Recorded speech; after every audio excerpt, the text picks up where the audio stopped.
bit. There's a story when she was in the convent.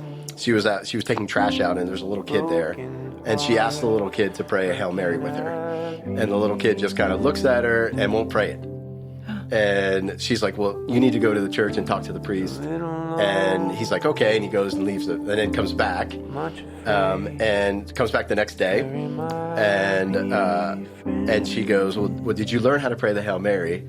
And he says, well, did you do what my mother asked you? And it was a little bit of a chastisement. It was our Lord, right? And he was saying, my mother asked you for the first Saturday devotion. So for those that are tuning in that might not be familiar with that, Rob, that is a beautiful segue. What is the first Saturday devotion? The first Saturday devotion is essentially the promise of Fatima ultimately is the reign of the Immaculate Heart. Mm-hmm. So and that's going to be brought about partially by making reparation for the offenses against Our Lady, right? Because that too is blasphemy.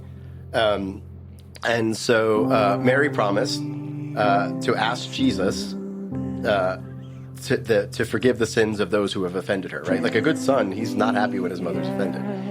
And so there are 5 essentially offenses that Jesus mentioned.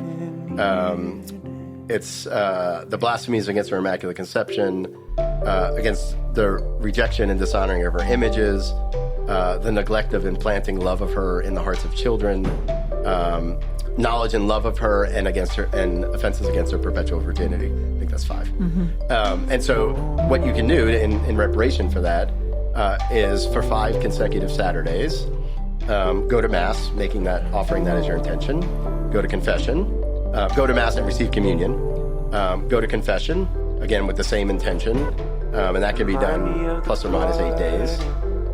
Recite the Rosary, spend 15 minutes of meditation on a single mystery of the Rosary, and then to do all this with the intention of making reparation for the offenses against Our Lady's Immaculate Heart. And I think if more people in the church would do this, like the churches should be full on Saturday mornings, I think we would begin to see the reign of the Immaculate Heart come out.